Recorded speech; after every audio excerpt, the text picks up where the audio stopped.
Bonjour à tous et bienvenue dans le mug numéro 259. Vous n'avez rien vu, nous sommes le 10 décembre 2020 et on attaque tout de suite.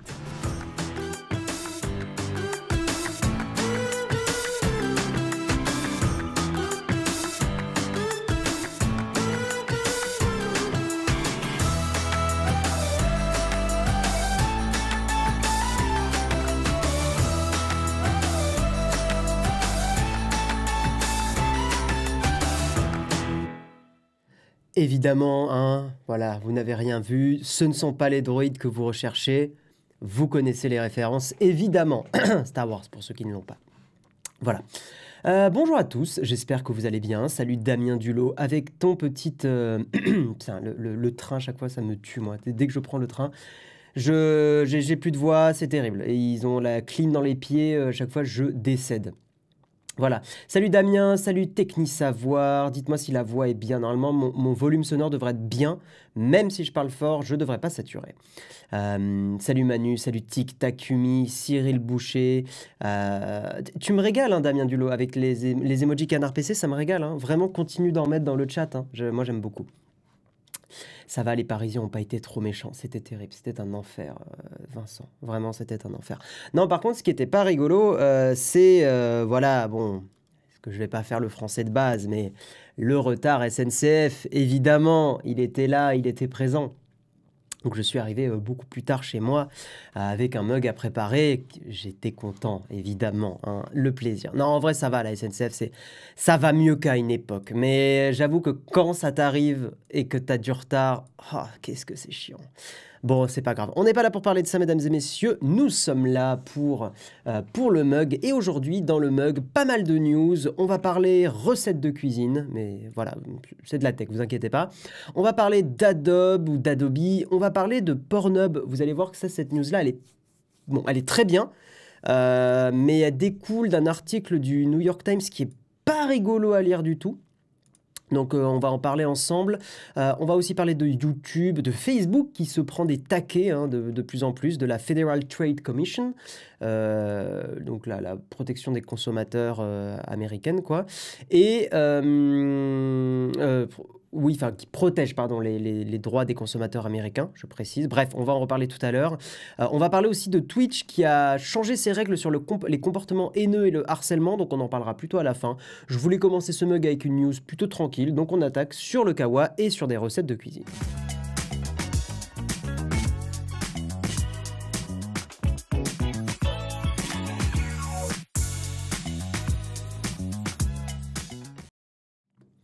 Ange-Carl, tu dis, tu écoutes la musique en faisant le mug ou bien le casque et pour quel retour? En fait, quand je mets les transitions, comme ça, je suis sûr de bien les avoir. Et puis, je l'ai déjà dit, en fait, j'aime bien avoir un casque sur mes oreilles. Quand je fais le mug, j'aime bien...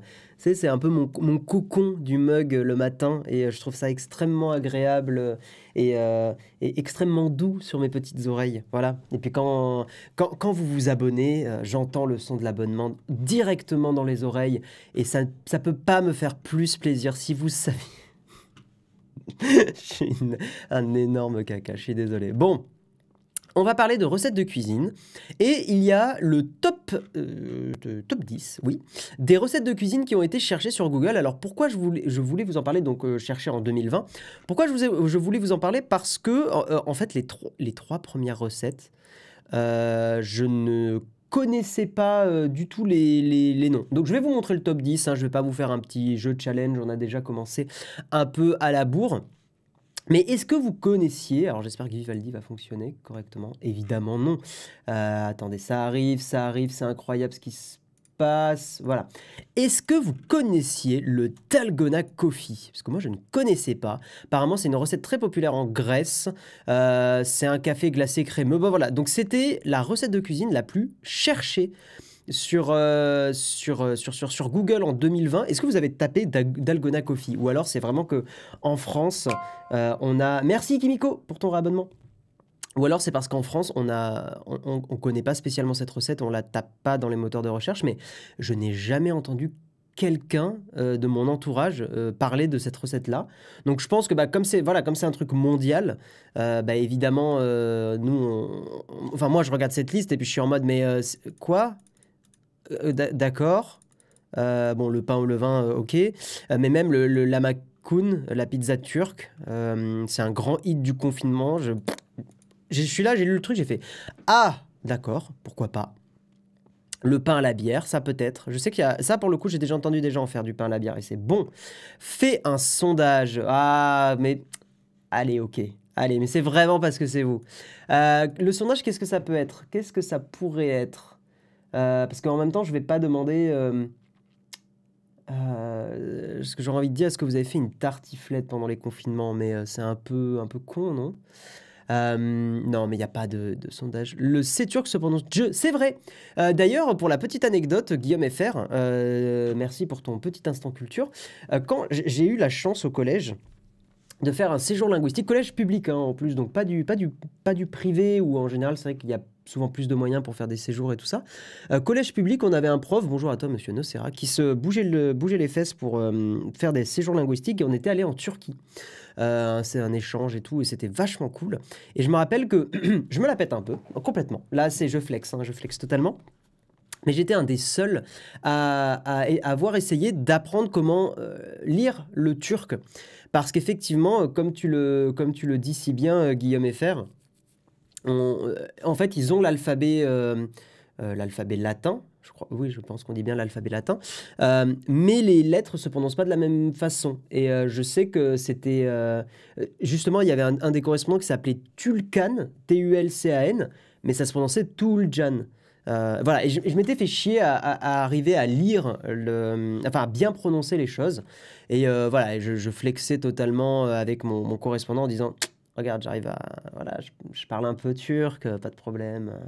Voilà, gravier time. Oui, bon, c'est bon là, hein, ça va. Euh, tic, tic, tic. Ouais, tout à fait. Cliché du privé. Bah, non, c'est pas un cliché, c'est un peu vrai que dans le privé, tu as souvent plus de moyens et j'entends plus de gens qui ont fait du privé, qui ont fait des séjours linguistiques que dans le public. Dans le public, tu as rarement des voyages à l'étranger. C'est bien dommage d'ailleurs. C'est pas le CCD qui se prononce tche. Il me semble bien, mais je me rappelle plus maintenant. Hein. Ça fait un paquet de temps. Hein. J'étais au collège, j'avais 13 ans, un truc comme ça. Ça fait 14 ans, un truc comme ça.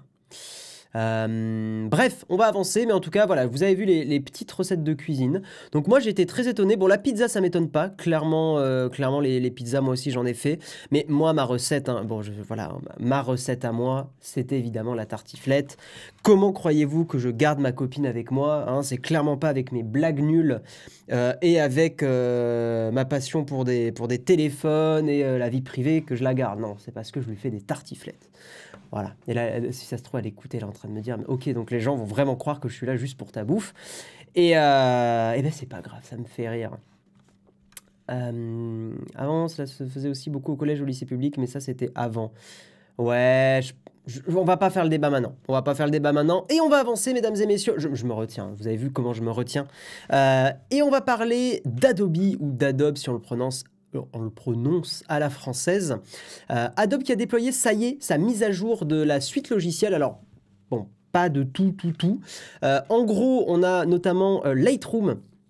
Lightroom qui est compatible maintenant avec les Mac. Merci Ben Lasta pour ton abonnement. On a abuse pas de la tartiflette si tu veux garder la copine. Donc ouais, qu'est-ce qui se passe pour Lightroom? Ça va t'intéresser aussi, Jérôme, vu que tu écoutes. Pour la suite Adobe, et donc spécifiquement Lightroom est compatible aujourd'hui avec les processeurs M1, donc il devrait être mieux géré, il devrait tourner plus rapidement et tout ça. Bon, j'ai pas de Mac M1 pour tester, mais voilà, il faut croire les news sur parole. Si quelqu'un d'ailleurs a pu tester, parce que ça fait 2-3 jours que c'est le cas, je crois, cette mise à jour. Non, je suis con, non, ça fait pas 2-3 jours, ça fait hier. Je crois que j'en parlais hier avec Karina, justement. Si quelqu'un a pu tester cette mise à jour, donc dites-nous un peu dans la chatroom si c'est vraiment plus rapide sur Lightroom pour de la retouche. Alors, il précise pas si c'est Lightroom classique ou si c'est le nouveau Lightroom, mais Je pense qu'à mon avis, c'est le... Ouais, ils disent seul Lightroom, mais ils précisent pas c'est lequel c'est des deux, parce il y a deux versions de Lightroom. Je pense que ça doit être la nouvelle version, la version plus moderne. Et pour info aussi, il y a une version bêta de Photoshop qui est disponible et qui est compatible avec les Mac ARM, donc les Mac M1. Et surtout, donc Jérôme, pourquoi ça va t'intéresser? Parce que je pense que tu étais là en mode, mais ok, super, Mac M1, ok, très bien. Non, parce que ça y est, Lightroom est compatible. C'est con, on a tourné la vidéo et 2 jours plus tard, voilà. Lightroom est compatible avec l'Apple Pro RAW. Et oui, mesdames et messieurs. Donc, compatible avec l'Apple Pro RAW. Les gens confirment que c'est bien Lightroom Cloud, oui, Lightroom version Cloud et Lightroom n'est pas Lightroom classique qui est compatible avec le Mac M1. Si, alors ouais, je regarde un peu si déjà on peut le tester. Salut Sultan, bienvenue à toi. L'export est très légèrement plus rapide, mais c'est pas ouf. Moi, alors l'export, autant c'est pas forcément le truc qui m'intéresse le plus, mais c'est plus au moment de la retouche et tout ça. Ouais, tu dis que c'est pas plus rapide. Mince, c'est chier, dommage. S'il y a bien un truc qui aurait pu me faire choper un petit Mac, mais alors pas du M1, hein, j'attendrai le M2. C'est typiquement la retouche photo et toute cette partie-là. Mais je pense que je vais totalement rester sur mon iPad Pro parce que c'est très très bien. Bon, j'imagine que vous n'êtes pas forcément nombreux, je vois pas beaucoup de messages. Je le disais bien hier pour le pro. Non, mais t'avais raison, Jérôme, hein. Tu sais, je te remets aussi en doute un peu parce que je suis un jeune con, finalement. Et que t'as besoin d'être secoué un peu, Jérôme. Mais voilà, pas de problème, t'inquiète pas. J'ai la fougue, tu as la sagesse. Non, c'est évidemment une blague. En vrai, la fougue est bien présente, hein. Regardez, enfin, moi j'y étais, hein, le mois de décembre sur les chaînes YouTube.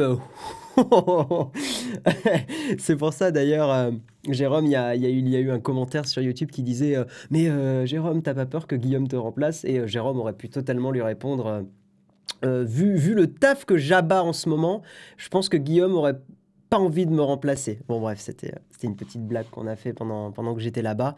Mais c'est vrai que non, ça carbure, hein. Aïe, aïe, aïe, aïe, aïe, aïe. Les vieux cons et les jeunes cons de Brassens, bon, les cons tout court, on est tous cons, un petit peu, hein, finalement. Bref. Donc ouais, il faut que je teste ça par contre, parce que moi j'ai plein de petits pro-RAW, et il faut que je regarde comment ça marche, enfin comment ça se passe sur Lightroom, parce qu'effectivement, aujourd'hui, quand vous importez, enfin, hier plutôt, quand vous importiez un fichier ProRAW sur Lightroom, en fait le fichier était tout sombre et c'était dégueu. C'était dégueulasse, c'était tout sombre et c'était mal traité. Et on n'avait pas le double avantage du mode ProRAW qui était d'avoir un peu le côté JPEG et de pouvoir retoucher ce JPEG plus loin. On va avancer, on va parler de Signal. Guillaume a vécu le mode tornade de l'atelier. Je me suis fait souffler complètement. Complètement. On va parler de Signal. Et vous savez que moi je suis un grand... comment on pourrait dire? Le mot m'échappe. Quand prosélyte, enfin quand on fait de la promotion pour quelque chose. Oui, prosélyte, non? Prosélyte. Il me semble que c'est sa définition du prosélytisme. Ah non, je crois que c'est spécifiquement pour la religion, non? Nouveau converti. Ah non, c'est une personne qui est convertie. Ah, je savais pas. Bon, bah, vous devez être des prosélytes de Signal. J'avais confondu le terme. Ok. Donc oui, je fais beaucoup de promotions. Un évangéliste, voilà, merci Dexter Morgan, merci à toi. Le matin, plus le voisin qui tapait pendant la nuit, j'ai pas tant dormi que ça. Donc ouais, je suis un grand évangéliste de Signal, je vous le recommande vivement. Surtout qu'on commence à voir de plus en plus, et ça c'est pas de la parano, hein, on commence à voir de plus en plus de choses en France, pour être au sens large, au niveau de la loi, enfin on l'a vu sur la loi sécurité globale, tout ça, qu'effectivement, il y a des dérives autoritaires, sécuritaires qui sont en place, et que typiquement, bon, voilà, j'ai un peu le côté personnalité publique vu que je parle avec vous et qu'on est en public et que cette vidéo sera en replay, mais moi je suis allé manifester un petit peu justement parce que je suis pas d'accord avec tout, je suis pas contre l'entièreté du texte, mais je suis pas d'accord avec tout. Mais typiquement, je suis très content d'avoir envoyé des messages sur Signal pour dire que j'allais manifester et pas des messages sur d'autres plateformes. Parce qu'il y a effectivement il y a des dérives, il y a un gros risque qu'il y ait la possibilité pour l'État français de commencer à ficher des personnes en fonction de leur orientation politique, ce qui est quand même quelque chose d'assez inquiétant. voilà, je ne vais pas m'étendre là-dessus, mais moi je considère que c'est quelque chose d'inquiétant. Et typiquement, Signal est une bonne option pour pouvoir protéger votre vie privée, parce que Signal ne stocke pas vos conversations côté serveur, hein, c'est chiffré, mais surtout c'est client-side, enfin c'est côté client en fait. La preuve, c'est que si vous perdez votre téléphone et que vous reconnectez avec votre compte Signal, vous perdez toutes vos communications. Et certains vont dire, mais c'est trop chiant, je perds tout, machin. Alors déjà, il y a des solutions pour transférer les messages, mais il faut avoir les deux appareils. Typiquement, vous migrez d'un ancien iPhone vers un nouvel iPhone. Ils ont ajouté ça il n'y a pas longtemps. Vous pouvez migrer vos messages de votre ancien iPhone vers le nouveau. Très cool. Moi qui switch souvent entre des téléphones, c'est très pratique. Pareil sur les Android, mais ça fait plus longtemps. Bref. Un truc par contre qui était relou sur Signal, c'est que quand vous vous inscriviez et que vous arriviez sur Signal, en gros, les personnes qui sont dans vos contacts recevaient une notification en disant machin a rejoint Signal. Ce qui est un peu pénible parce que des fois, on a juste envie de rejoindre Signal en ouvrant les contacts pour voir qui est sur Signal, mais pas forcément être visible dans ce réseau Signal, si vous voulez. Et bien, ils ont ajouté une fonctionnalité qui, justement, quand on s'inscrit dessus sur Signal, on a un truc qui s'appelle qui peut vous trouver avec votre numéro. Et vous pouvez avoir un paramètre qui dit everybody ou nobody. Donc ça veut dire que, voilà, en gros, si vous cliquez sur everybody, ce qui est le paramètre actuel, toutes les personnes, c'est comme WhatsApp en fait, toutes les personnes qui ont votre téléphone dans leur contact, vous verront comme un contact sur Signal. Bon, moi ça m'a jamais vraiment dérangé, mais en tout cas c'est le fonctionnement actuel. Et maintenant vous allez avoir un paramètre qui s'appelle nobody, et qui va justement permettre l'inverse, qui va permettre que vous soyez, entre guillemets, discret et pas visible avec votre numéro de téléphone sur Signal, ce qui rend la discussion plus complexe, enfin le fait de vous trouver plus compliqué. Mais effectivement, ça peut être sympa si vous utilisez Signal que par exemple pour discuter avec votre copine ou un groupe d'amis ou des choses comme ça. Donc moi, encore une fois, vous le savez, je vous recommande fortement Signal. Je vous recommande vivement de commencer à discuter sur Signal parce que vous avez évidemment le droit à votre vie privée. Moi, vous voyez, typiquement, ça a été une des premières fois où, avec le fait d'aller manifester contre la loi sécurité globale, où je me suis dit, si je poste ça sur Facebook, typiquement, ça me ferait chier. Ça me ferait chier que ça soit potentiellement collecté à vie. Alors que le fait de juste le mettre sur Signal, il y a quand même ce sentiment d'être pas épié. Je sais pas si vous voyez ce que je veux dire, quoi. Mon souci, seules 3 personnes dans mes contacts l'utilisent, donc pas évident. Mais tu peux le laisser dans un coin, Signal. En fait, moi, c'est ce que je conseille, c'est que vous pouvez très bien installer Signal. Effectivement, pas beaucoup l'utiliser parce que très peu de contacts l'utilisent, j'entends totalement. Et je vous dis pas d'être relou avec vos amis. Moi, je le fais pas, hein. Typiquement, j'embête pas mes amis pour aller sur Signal. Mais par exemple, si vous avez une personne proche de vous, un compagnon, enfin, chéri, avec un E ou sans E, typiquement, c'est chouette.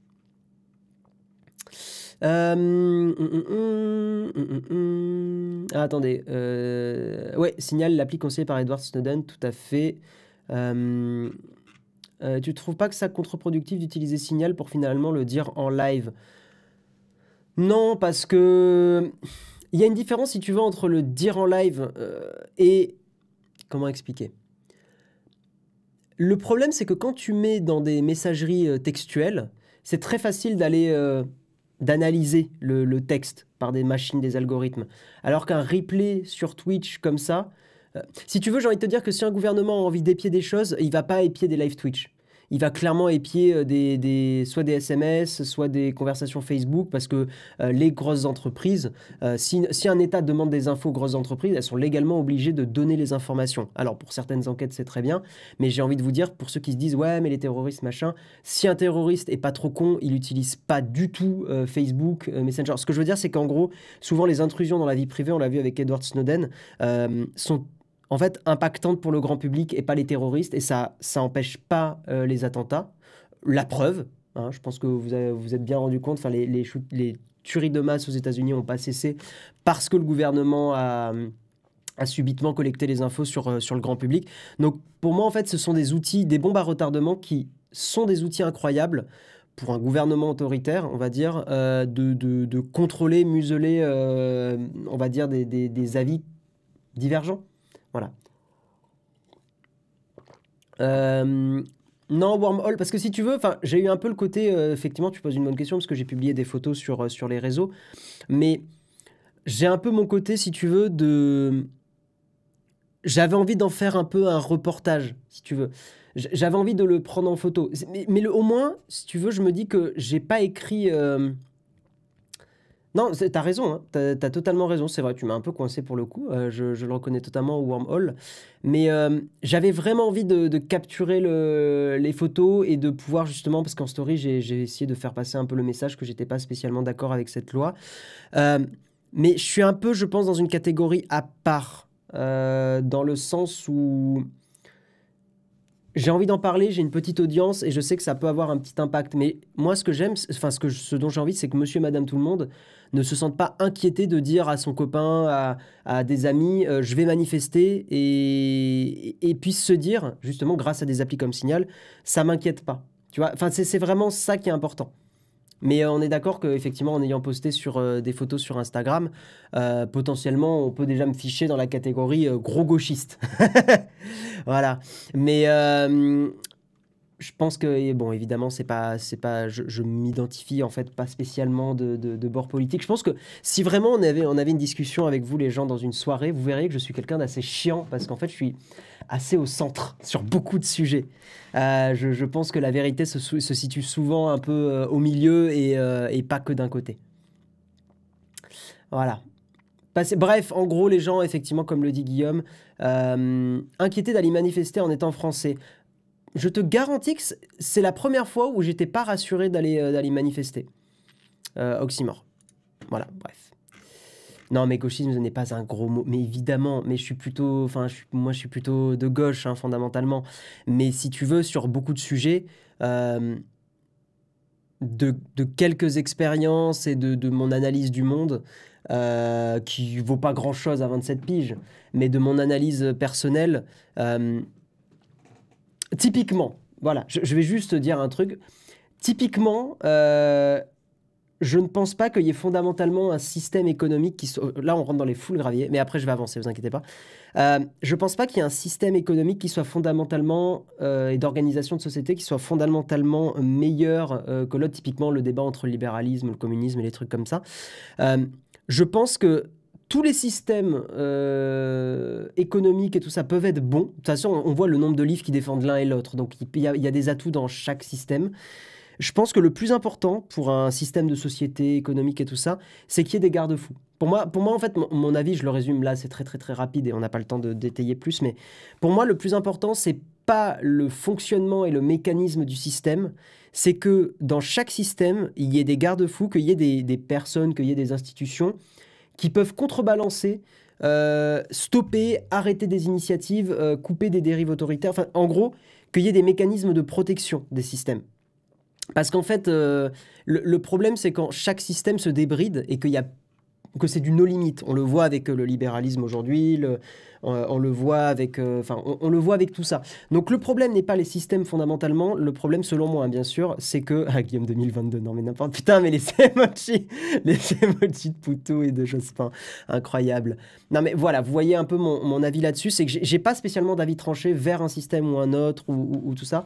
Je pense que le plus important, c'est qu'il y ait des personnes.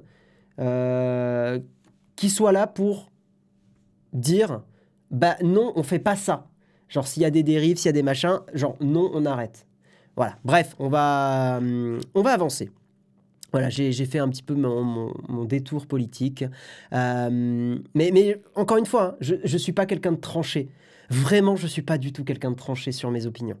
Et j'ai tendance à quand même beaucoup écouter ce que disent les gens et à essayer de comprendre et pas de réagir à chaud. Mais c'est chiant. Je suis quelqu'un de chiant.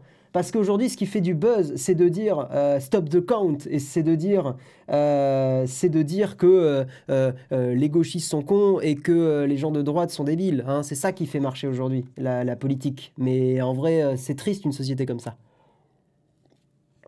I won this election by a lot. Ouais, typiquement. Bref. Ok. On va avancer. Et on va parler d'une news qui, pour le coup, est moins rigolote, de Pornhub. Donc, c'est pour ça que vous avez vu dans le titre, j'ai écrit Pronub, parce que j'ai pas envie qu'il y ait un ban de Twitch ou un truc qui... Voilà, parce que Typiquement, quand j'avais tapé bullshit, c'était la semaine dernière, en tapant bullshit, Twitch m'a dit non, t'as pas le droit de taper bullshit. Ils bloquent le terme, donc je me suis dit Pornhub, ils vont totalement bloquer, donc j'ai mis Pronub. Mais si ça se trouve, vous n'avez pas forcément remarqué. Sans transition, totalement sans transition. Pornhub va faire un truc que je considère comme normal, en fait. Je savais même pas que c'était pas en place. En gros, Pornhub va uniquement accepter l'upload de vidéos par des utilisateurs vérifiés. En fait, jusqu'à aujourd'hui, Pornhub, vous pouviez, dans la chatroom, créateur de contenu... Partir dans les graviers déjà, c'est terrible. Donc vous, créateur de contenu rempli d'émotions, dirons-nous, vous pouviez publier des vidéos sur Pornhub sans être un utilisateur identifié, sans montrer patte blanche, sans... voilà, totalement, presque on pourrait dire de façon anonyme. Eh bien, le problème de ça, et c'est dû à un article qui est tombé il y a 4 jours sur le New York Times, un article qui est dur à lire. Vraiment qui est très très dur à lire. Alors j'ai pas pu surligner des trucs parce que le New York Times il a un problème avec mon extension qui permet de surligner, mais en gros je vous lis quelques extraits qui sont vraiment pas rigolos. En gros, il y a un autre côté de l'entreprise de Pornhub. Je traduis de l'anglais en direct, donc ça risque d'être un peu bancal, mais je vais essayer d'aller à l'essentiel. Le site, donc Pornhub, est infesté de vidéos de viols.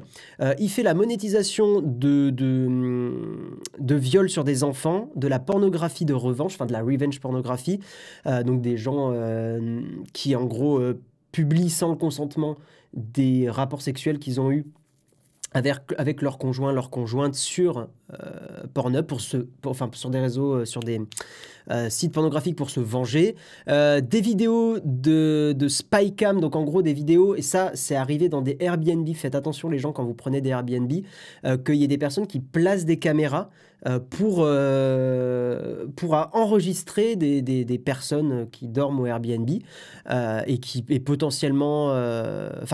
Là, en l'occurrence, il parle des vidéos qui filment des femmes qui prennent une douche. Également, le site monétise des contenus racistes, des contenus misogynes et des contenus où il y a des femmes qui sont asphyxiées avec des sacs plastiques. Une recherche où on tape « Girls under 18 », donc des filles en dessous de 18, ou alors des recherches où on tape 14 years old, amène à plus de 100 000 vidéos de résultats. Alors, la majorité ne sont pas des enfants de ces résultats de vidéos, mais il y a trop de résultats qui sont encore aujourd'hui des enfants ou des ados. Mais les ados sont des enfants. Enfin, voilà, au bout d'un moment, le débat, voilà. Il y a une fille qui avait 15 ans qui a disparu en Floride et sa maman l'a retrouvée sur Pornhub avec 58 vidéos pornographiques. Et il y a surtout dans l'article, en fait, un témoignage d'une femme qui a aujourd'hui 19 ans, qui avait 14 ans, qui s'appelle Serena Fleets, qui avait 14 quand un garçon sur qui elle était tombée amoureuse, d'un garçon, et il l'a incité, il l'a forcé à faire des vidéos d'elle nue et à lui envoyer. Et le problème, c'est qu'elle l'a fait et c'est tombé sur Pornhub. Et depuis, donc il y a tout le témoignage, c'est même un photoreportage, hein, donc c'est intéressant. Les photos sont très belles et très dures aussi, je trouve. Les photos, c'est des photos d'elle et de sa vie actuelle. Hein, c'est pas, vous vous doutez bien que c'est pas des photos. Enfin voilà, je vous illustre les photos. Typiquement, je trouve que cette photo-là, elle est très forte. Enfin, c'est une très belle photo. C'est très dur, quoi, ce qui se passe. Et justement, cette femme, elle explique aujourd'hui son quotidien et que depuis 14 ans, elle a été traumatisée par ça. Et que, en gros, elle s'autodétruit. Enfin, c'est ce qu'elle explique. À 16 ans, elle a fait sur le Bon Coin américain, c'est Craigslist. Elle a vendu des photos elle nue parce que dans son esprit, maintenant, aujourd'hui, elle dit je vaux rien parce que tout le monde a vu mon corps, donc sous-entendu, je m'en fous de vendre mon corps aujourd'hui parce que tout le monde l'a vu. Et en fait, il faut bien comprendre, et c'est pour ça que ce qui se passe avec Pornhub, j'étais là, mais bordel, c'était pas déjà le cas. Il faut bien comprendre que des enfants, enfin on peut utiliser le mot enfant quand même, des enfants / pré-ados qui se retrouvent sur Pornhub, parce que justement on peut uploader les vidéos comme ça, c'est destructeur, c'est terrible, c'est vraiment terrible. Euh, Voilà, bon, je vous ai fait un petit récap. Donc, il y a eu cet article du New York Times que je vous invite vraiment à lire, qui est dur à lire, hein, mais qui est très intéressant. Et c'est probablement cet article du New York Times qui a secoué un peu Pornhub. Et probablement, je pense que une grosse partie de l'industrie porno va suivre. Et en gros, Pornhub, là, a décidé de couper l'upload libre des vidéos. Et ce qui va se passer sur Pornhub, c'est que seules les personnes qui, en gros, vont être vérifiées, donc j'imagine avec une pièce d'identité, ou les personnes qui ont le modèle programme, donc c'est le programme partenaire, hein, c'est le même truc que YouTube où on peut gagner de l'argent. Il n'y a que ces personnes-là qui vont pouvoir mettre en ligne du contenu. Et en fait, c'est marrant parce que enfin, c'est marrant. Pas marrant, mais c'est cocasse parce que c'est Visa et Mastercard qui ont fait pression sur Pornhub après justement le post du New York Times. On fait pression en disant, bah, nous, on veut pas, Visa et Mastercard, on veut pas être associé à un site qui fait de l'argent sur du viol et de l'abus de contenu d'enfants, quoi. Voilà. Sans compter tous les films où ils font passer les actrices pour des ados, elles sont au final majeures, donc n'ont pas de soucis. Ouais, il y a un délire, je suis d'accord, Eva, il y a un délire un peu chelou sur ça aussi. Il y a vraiment un truc qui cloche sur tout ça. C'est cocasse car depuis 10 ans, tu peux trier les vidéos entre pros et amateurs sur Pornhub. Tout à fait. Tout à fait, tout à fait. Mais après, il y a des gens qui se disaient, mais ça veut dire qu'on n'aura plus jamais de contenu amateur. Moi, je pense qu'il ne faut pas déconner. Enfin, tu peux très bien avoir un contenu amateur, comment dire, sans, en ayant quand même en étant obligé de prouver ton identité. À partir du moment où cette preuve d'identité, elle est quand même encadrée chez Pornhub et que ça puisse pas partir en cacahuète, moi, je trouve que c'est le minimum. En fait, voilà, il faut bien comprendre que c'est, pour ceux qui râleraient, que c'est un mal pour un bien, quoi. Enfin, il y a trop de vidéos et il y a trop de cas, si vous lisez l'article, enfin, vous verrez, il y a beaucoup trop de cas d'abus, en fait. Et beaucoup de mecs, notamment, qui font ça, qui publient en revenge porn, enfin, en pornographie de revanche, quoi. C'est très bizarre dit en français. Mais qui font ça pour se venger, et c'est terrible parce que ça détruit des vies. Je le dis pour la 3e fois, lisez l'article du New York Times. Vraiment, vous allez voir que c'est dur. C'est dur. Ok, mais c'est pas une news sur la nouvelle condition d'utilisation qu'il faut faire, mais tout un reportage sur ce côté du site. Ouais, mais là, enfin, si tu demandes à nous, là, on n'a pas le temps sur le mug, Nali et Eric. Il faut savoir que le contenu dit amateur est en vérité produit par des boîtes pro. C'est pas tout à fait vrai, Lucas. C'est pas tout à fait vrai. T'as beaucoup de couples qui font des contenus qui sont amateurs et qu'il n'y a pas de boîte de prod derrière. Donc voilà. Entre le plaisir de certains et la santé des autres, le choix est vite fait. Tout à fait. Tout à fait, tout à fait.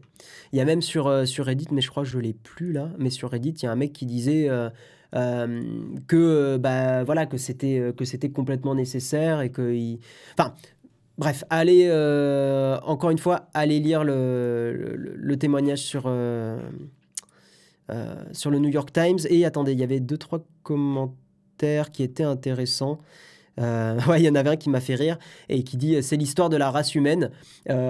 On autorise tout et puis juste en dessous il dit ah merde ça part en couille.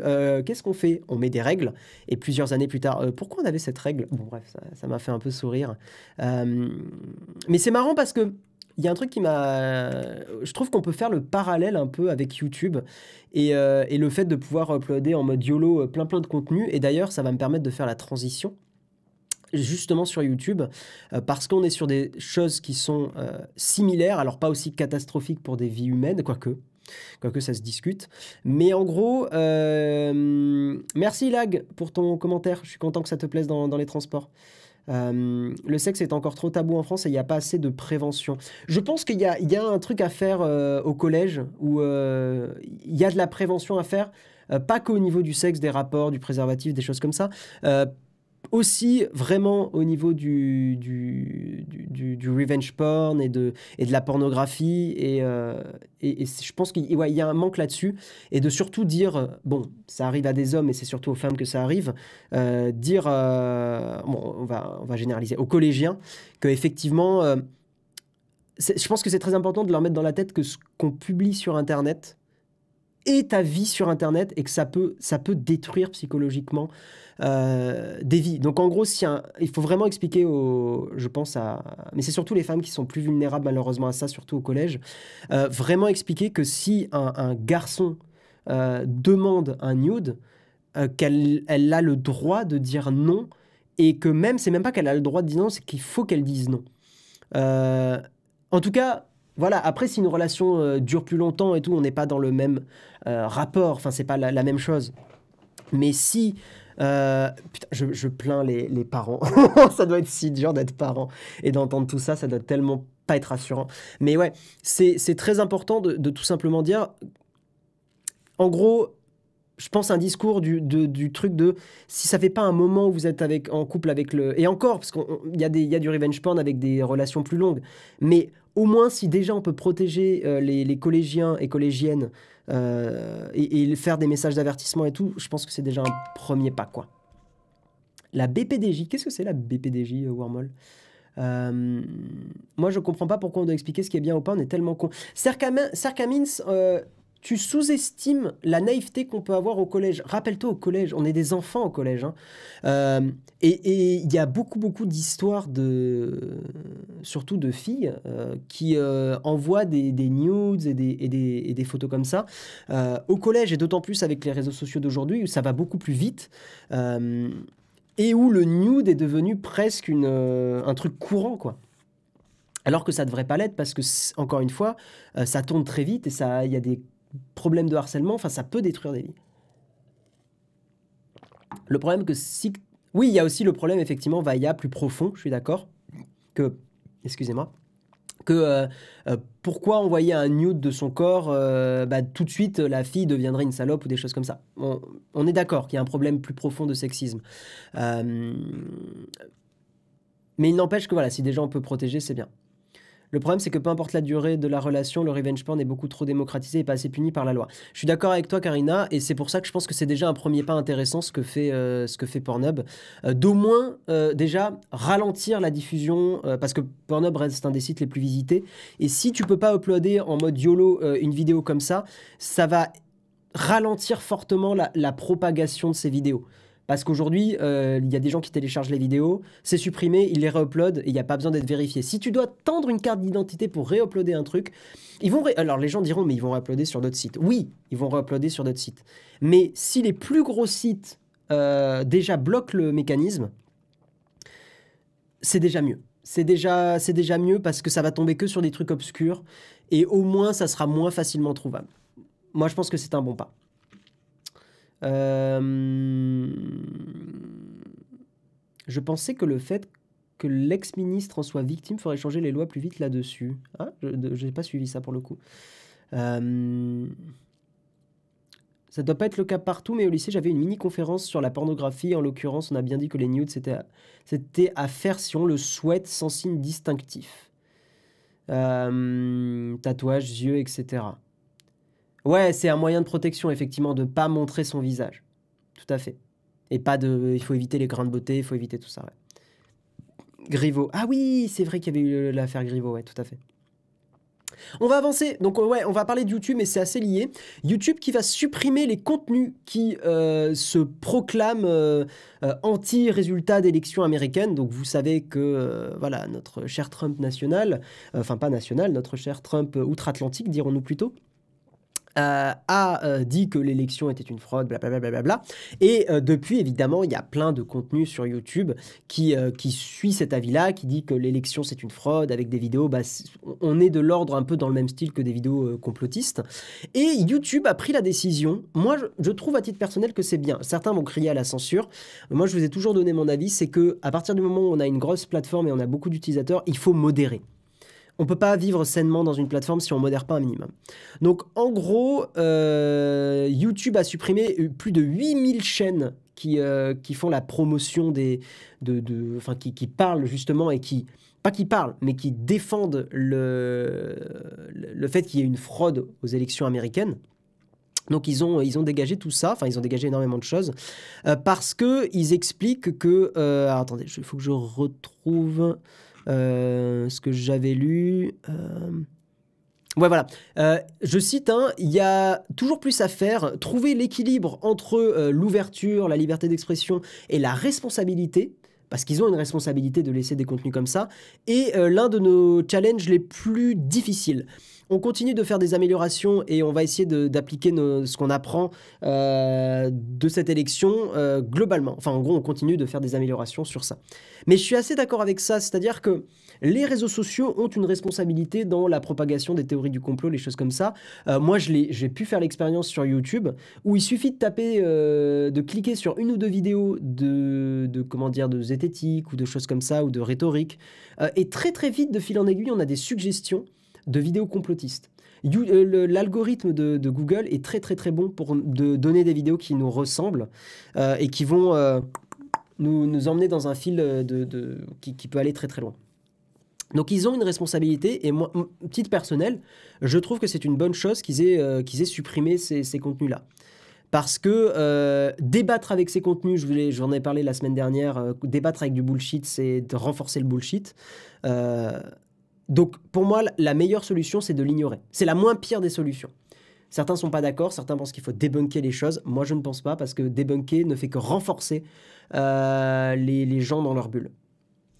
Moi, j'ai jamais eu de vidéo complotiste proposée. T'as de la chance, Vincent. Même la nuit, tu laisses ton YouTube tourner sans faire exprès, tu te réveilles avec full vidéo complotiste. Ça m'est pas arrivé, par contre, Oxymore, tu vois. Il était temps qu'ils prennent les choses en main. Encore une fois, c'est un mal pour un bien. C'est qu'il faut bien comprendre des gens, à chaque fois, je vois des gens qui disent « Mais c'est de la censure, machin. » Il n'y a pas de bonne solution. Point. Il n'y a pas de bonne solution. Donc, il faut prendre une décision. Ils prennent une décision que je pense être la plus équilibrée. Attention à ne pas limiter la liberté d'autrui. Je suis d'accord. C'est ce qu'ils disent, que c'est l'équilibre, il est difficile. Mais d'un autre côté, est-ce que tu peux te permettre de laisser propager des vidéos comme ça qui vont alimenter la haine, qui vont encore plus diviser un pays comme les États-Unis qui sont divisés? C'est délicat. On va parler de Facebook, on va sans transition. Hein, parlons de Facebook, je vais peut-être lire encore un ou deux messages. Comme dit Calogero, plus certains démentent, plus ça l'alimente. Oui, mais c'est assez vrai, hein. C'est assez vrai. Tu le vois même dans les repas de famille. Je sens que Noël va être tendu pour beaucoup. Il y a toujours le tonton ou la tata qui veut avoir raison, qui a son opinion.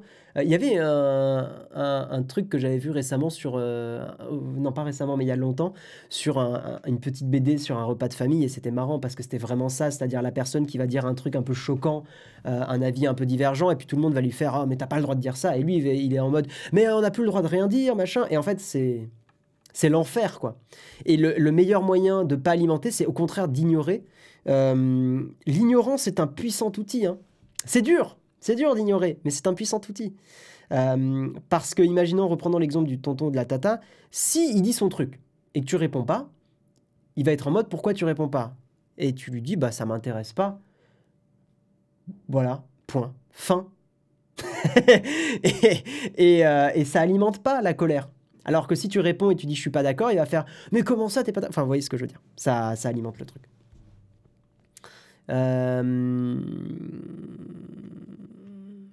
Noël, la tata dehors, mamie à la cuisine, les mimis à la cave. Finalement, super le Noël 2020.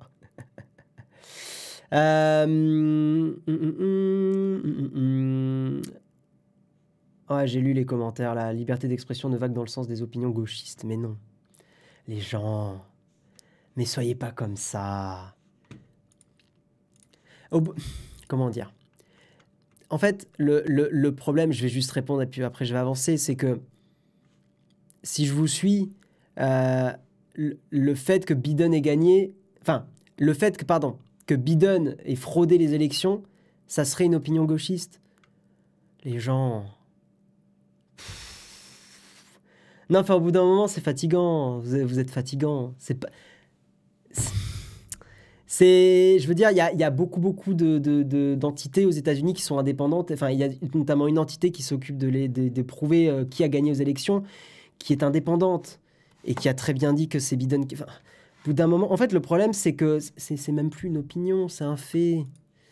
Ah, comment on fait? Ah, bref. Bref, je vais pas m'étendre. Donc, action contre Facebook aux États-Unis, le démantèlement d'Instagram et de WhatsApp réclamé. C'est assez gros ce qui se passe contre Facebook. La commission de la concurrence et 48 États américains, donc c'est beaucoup, ont porté plainte contre l'entreprise californienne accusée d'avoir profité de sa position dominante pour écraser la concurrence, notamment par des rachats. Encore une fois, vraiment, c'est gros ce qui se passe. Et je pense pas que ça va aboutir parce que Facebook est un géant aujourd'hui, mais il y a des choses qui se passent. La FTC, la Federal Trade Commission, qui avait déjà imposé une amende de 5 milliards de dollars à Facebook en 2019, réclame notamment le démantèlement du groupe avec une scission d'Instagram et de WhatsApp, rachetés en 2012 et en 2014 respectivement par Facebook. L'entreprise a promis de répondre en détail aux accusations, mais rappelle que la FTC avait validé ces rachats. Donc, ce qui est plutôt un argument pour se défendre que je trouve pertinent. Mais la FTC va un petit peu plus loin. En gros, ce qu'elle sous-entend, c'est que de telles pratiques nuisent aux consommateurs, hein, le fait que tout soit réuni sous le drapeau de Facebook, ça nuit aux consommateurs en leur laissant moins de choix et en amenuisant la production de leurs données privées, et aux annonceurs aussi, donc il y a un impact économique. Donc c'est important que ça nuise aux annonceurs. Ça, c'est plutôt... Ça permet d'avoir le soutien des annonceurs, donc... Ils sont malins, la FTC. Et aux annonceurs en leur laissant peu d'alternatives pour placer leur publicité. Les autorités reprochent particulièrement à Facebook les rachats de l'application Instagram pour 1 milliard de dollars. Putain, ils ne l'ont pas racheté pour beaucoup. Hein.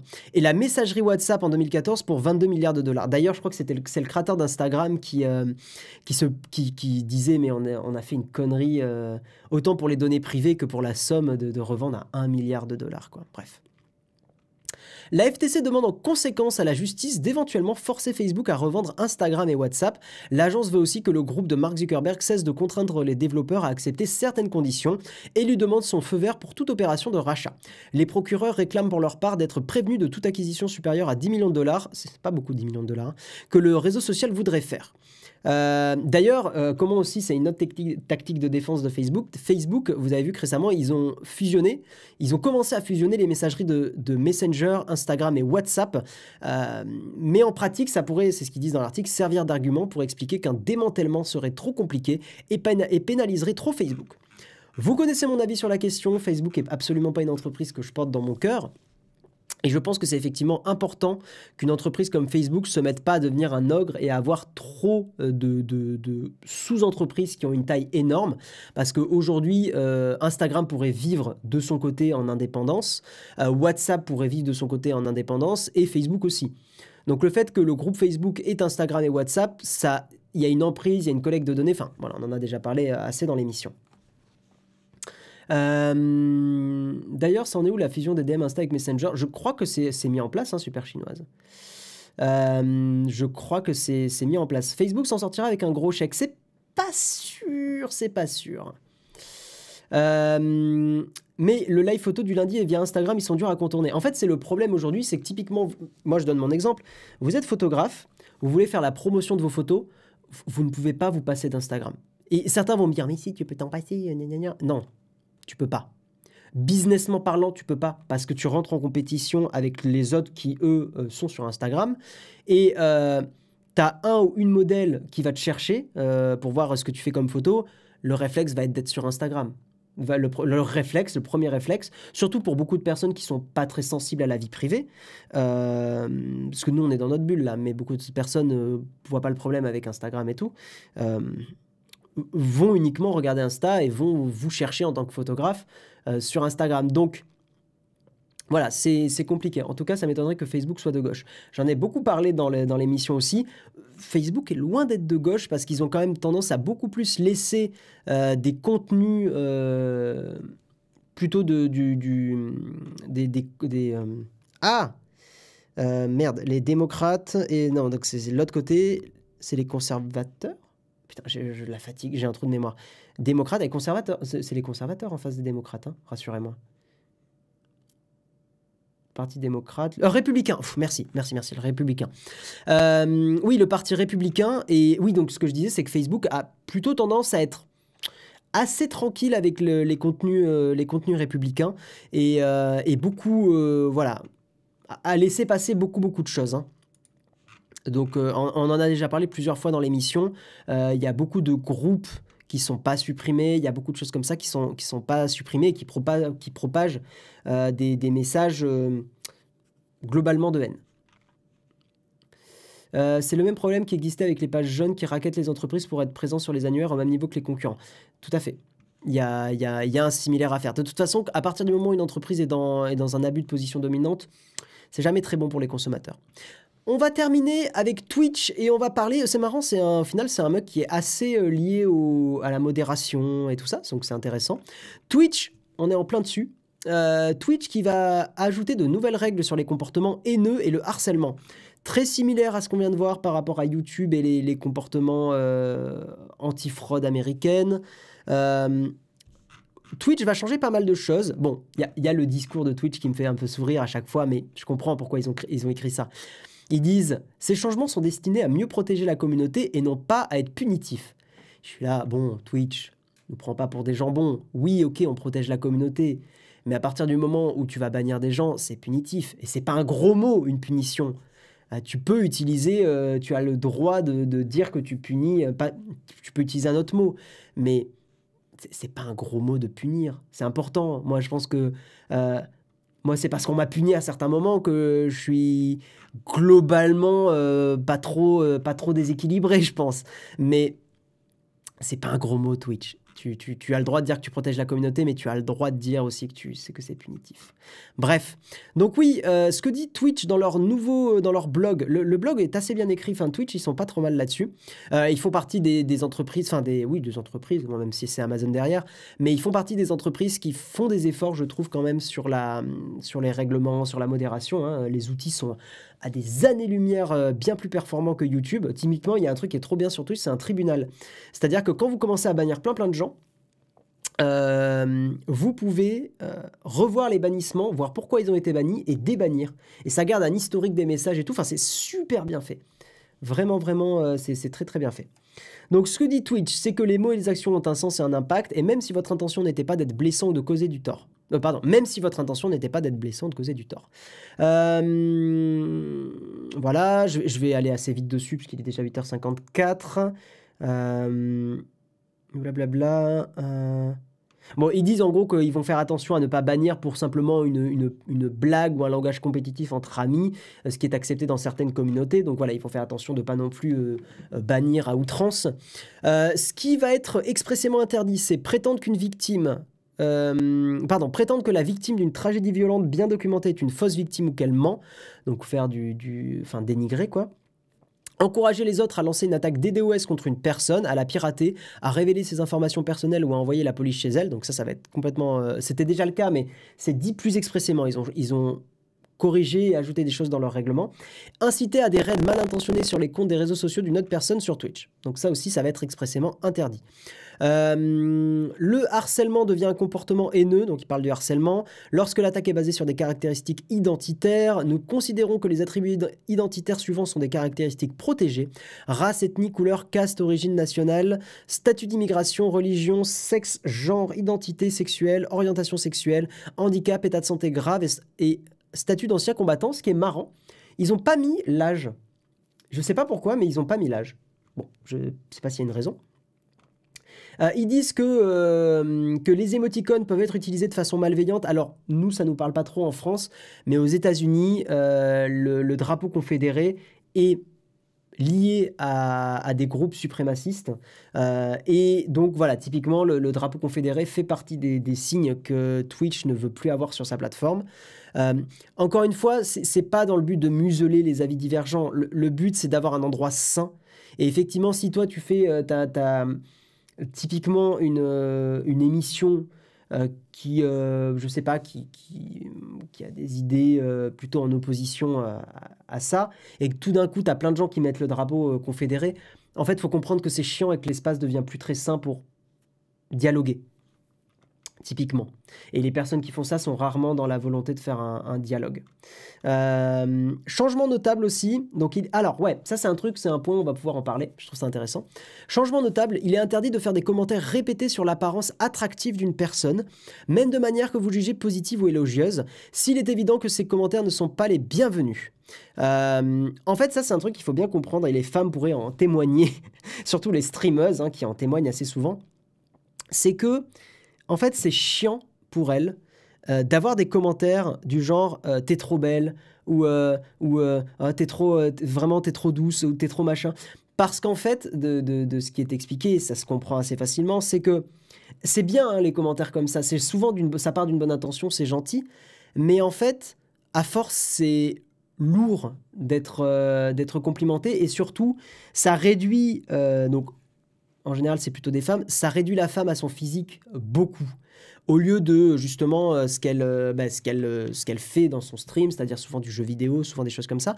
Je trouve qu'on a de la chance globalement parce que quand on regarde, enfin ça m'arrive de regarder des streamers en France, ça arrive pas trop, je trouve. Il y a rarement du spam là-dessus.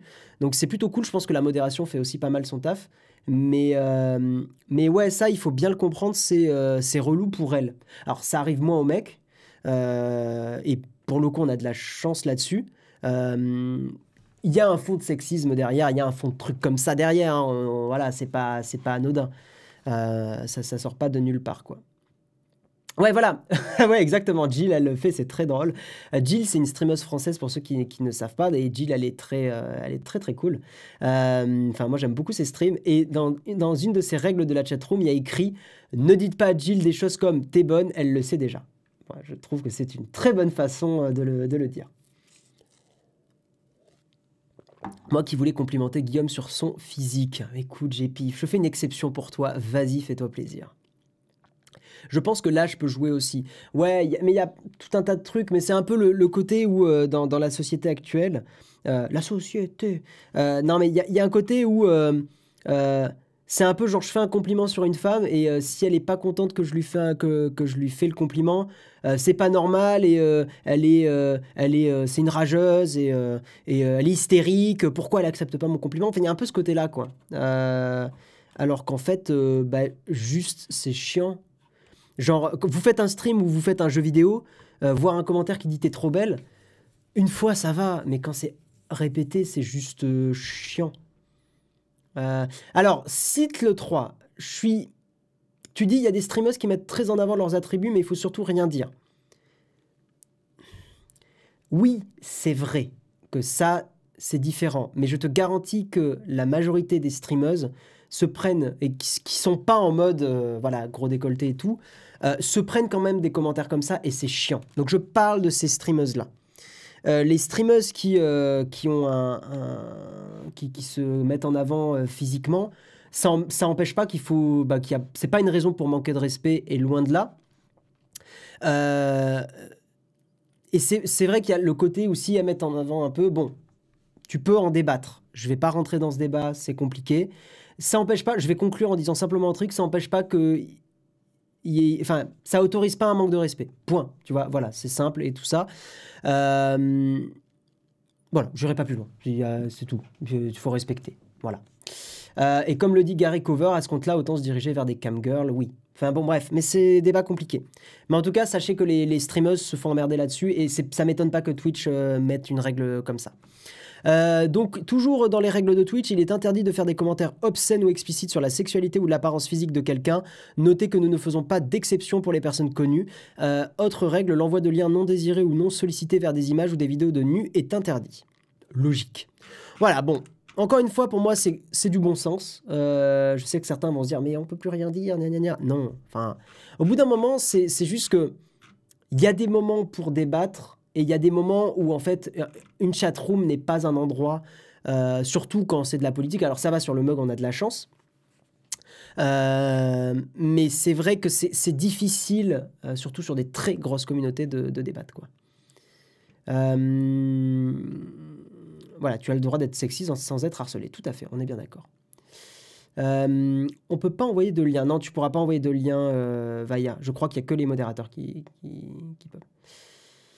En fait, voilà, c'est ça. C'est pour ça il faut bien comprendre. Tu dis, dire qu'une femme est belle, c'est pas un manque de respect. Mais je comprends que ça soit limité quand tu commences à avoir 10 000 fois la même remarque. Effectivement, c'est ça qui est chiant. Mais d'un autre côté, il y a eu un gros débat là-dessus. Et même, en fait, bon, débat de société, donc c'est toujours compliqué. Mais même le fait de dire que quelqu'un est beau, il faut pas, prenez pas ça comme un truc d'effarouché ou quoi que ce soit. Je vais essayer d'expliquer mon avis. C'est que être beau, pour les personnes qui sont très belles, c'est pas un truc sur lequel tu as forcément... Alors, tu as pu te maquiller, tu as pu... Voilà. Mais être beau, c'est pas forcément un truc sur lequel tu as forcément travaillé ou tu as eu un... En fait, c'est un peu le côté où, à la naissance, tu as un peu gagné la loterie. Voilà. Là où je trouve que c'est plus sympa de complimenter quelqu'un, c'est plutôt... J'avais lu ça, je sais plus trop où. Et je trouve que c'est vrai, c'est plutôt si tu trouves la tenue d'une personne chouette, parce que la personne, elle a réfléchi à comment elle allait s'habiller. Et en gros, ce que je veux dire, c'est que si tu tiens absolument à dire à quelqu'un qu'il ou elle est beau, si tu tiens absolument, parce que moi, je recommande pas, mais si tu tiens absolument, dis plutôt que tu trouves qu'elle est bien habillée, il ou elle est bien habillé, ou des choses comme ça. Mais il faut que ça soit vrai, évidemment, faut pas mytho, hein, on est bien d'accord. Mais parce que la façon dont tu t'habilles, tu l'as travaillé, tu y as réfléchi, tu as passé du temps, et c'est quelque chose de volontaire. Alors que dire justement, juste à quelqu'un, t'es beau, ou t'es belle, en fait, c'est genre, ouais, ok, c'est cool, mais voilà. Ça dépend totalement de la situation. Tu es dans un rencard, tu peux le dire. Tu es dans une chat. Je suis totalement d'accord avec Mini Marie. Tu es dans un rencard, tu peux le dire. Tout à fait. Tu es dans une chatroom de stream de jeux vidéo, c'est déplacé. Et si t'es pas sûr, si ton avis n'est pas sollicité, tu te tais. Tout à fait. Voilà, en fait, pour moi, si vous voulez voir des jolies personnes, vous avez Internet pour ça. Par contre, si vous voulez voir des femmes et des hommes streamer, bon, ça, c'est plutôt les femmes qui subissent ça, regardez pour le contenu qu'elles produisent. Alors après, le fait que la personne soit jolie, voilà, ça peut être sympa, mais si c'est la principale raison pour laquelle vous regardez quelqu'un et qu'en plus vous le dites dans la chatroom, c'est chiant. Puis on n'est pas sur Switch. On n'est pas sur la Switch, blam, avec le Joy-Con. Non, oui, on n'est pas sur Twitch pour se faire valider son physique, tout à fait. Je témoigne, tu as raison, j'en ai marre que les femmes me complimentent, me disent que je suis trop beau. Quand on me le dit, je ne prête même plus d'attention, j'imagine. Ça veut pas dire qu'après ça flatte pas... Enfin voilà, c'est là où le débat il est compliqué, c'est que ça peut flatter un peu l'ego, on est bien d'accord. Mais quand c'est répété, et surtout quand c'est sur une chatroom et tout ça, c'est chiant. Cherchez pas. Bref, on va passer à la tartine. Enfin, j'ai hésité, je ne savais pas si c'était plutôt une petite cerise sur le croissant. C'est plutôt une cerise sur le croissant. Petite cerise sur le croissant, podcast audio. Je voulais qu'on partage là, parce que la semaine dernière, j'ai parlé de théorie du complot et tout, donc j'essaie d'alterner un peu avec une cerise sur le croissant plus chill. Mais avant de passer à ça, on va parler du sponsor. Vous le savez, toutes les semaines, vous avez un mois de Shadow à gagner. Pour participer, vous suivez le Twitter de Nowtech et vous suivez le Twitter de @shadow_France. Vous postez un tweet en disant « Je veux gagner un hashtag ShadowPC » avec hashtag le mug Nowtech pour jouer. Voilà, Samuel, il a posté il a tout mis dans le chat. Et demain, Jérôme annoncera le gagnant de la semaine. Je vous propose que nous passions tout de suite à la cerise sur le croissant.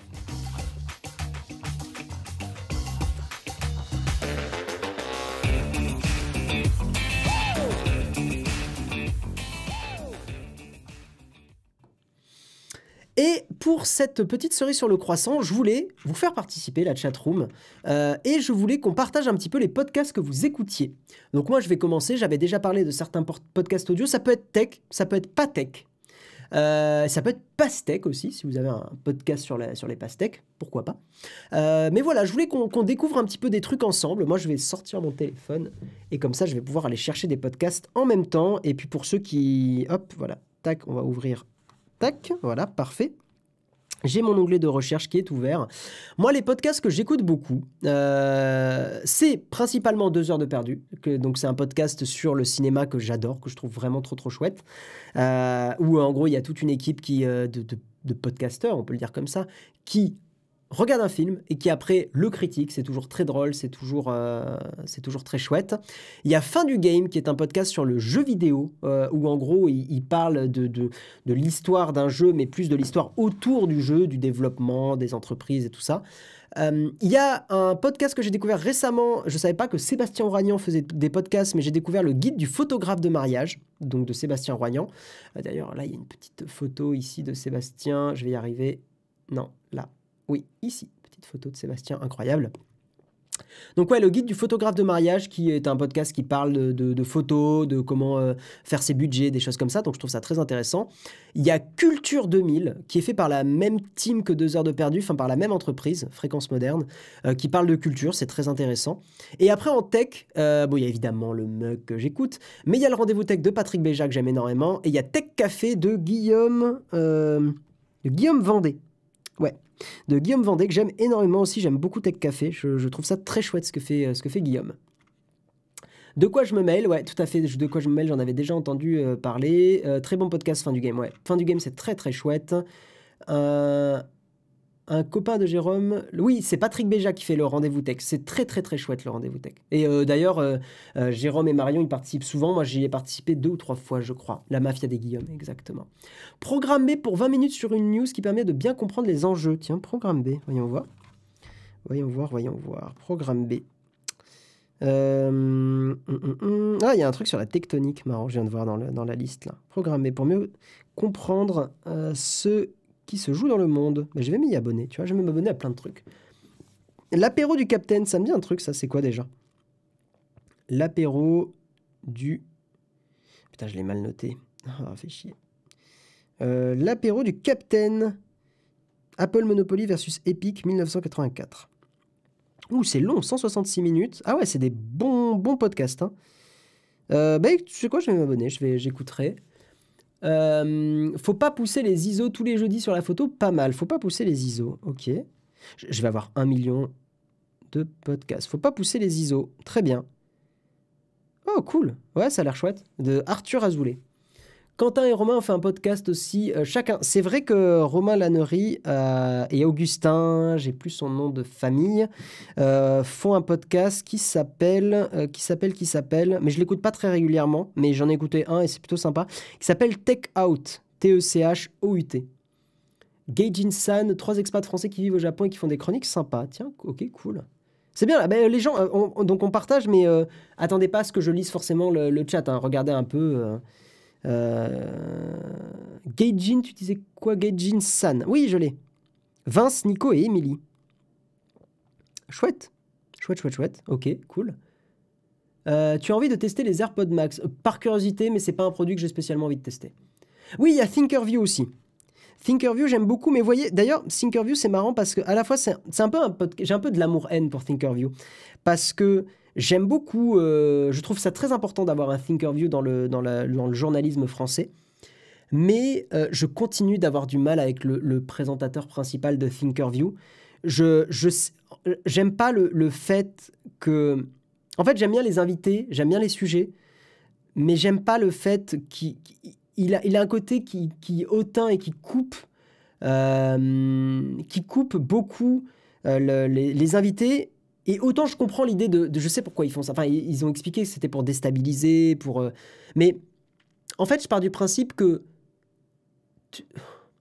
tu peux déstabiliser avec de bonnes questions plutôt que de couper. Ou des fois, il y a des questions qui sortent de nulle part, qui je trouve... souvent, c'est des questions pertinentes, mais souvent, il y a des questions qui sortent un peu de nulle part, qui sont pas très en lien avec ce que la personne était en train de raconter. La personne, ça la bloque, elle se coupe, et on perd le fil, en fait. Et je trouve ça très chiant, parce qu'il y a des... il y a des moments où j'ai envie d'écouter la personne et qu'elle aille au bout de son raisonnement. Mais par contre, je trouve que Thinkerview, c'est très très important. Je ne considère pas que Thinkerview, ça a un côté complotiste. Je pense que Thinkerview parle beaucoup effectivement de problèmes d'État, mais je n'ai pas trop ressenti le côté complotiste. Ciao Lucas, bon courage à toi pour tes cours. Avec ou les sirènes du digital. Ou les sirènes... Ah oui. AIE ou les sirènes du digital, c'est ça? Ce podcast a pour objectif de faire la part du bon et du moins bon dans les conséquences sur nos vies de l'évolution du monde numérique. AIE est une émission produite en partenariat avec BETC. Ok. The Smart Office, Data Art, Enlarge. Je suis pas sûr que ça me plaît. Je vais m'abonner comme ça, je l'aurai dans un petit coin. Bon, le côté la meuf un peu bonasse avec la queue de sirène. Bon, ils auraient pu trouver un logo un petit peu moins kitsch, je trouve. Vous verrez pas là, mais c'est...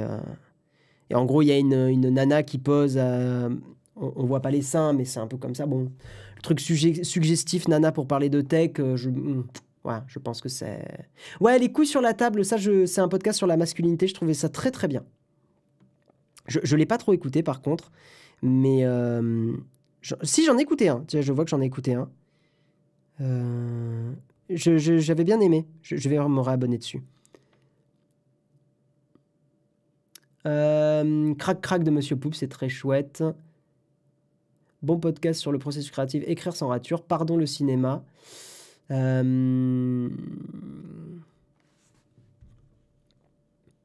pardon le cinéma, c'est chouette. Si tu vois pas le côté complotiste de Thinkerview, c'est que tu l'es déjà. Peut-être un peu, hein. Non, mais... Bah, non, mais peut-être. Mais après, je bois pas non plus tout ce qui est dit dans Thinkerview. Mais en fait, je pense que certaines interviews dans Thinkerview vont un peu loin. Ça, c'est possible. Mais tout n'est pas ajouté du tout. Au contraire, il y a vraiment des choses super.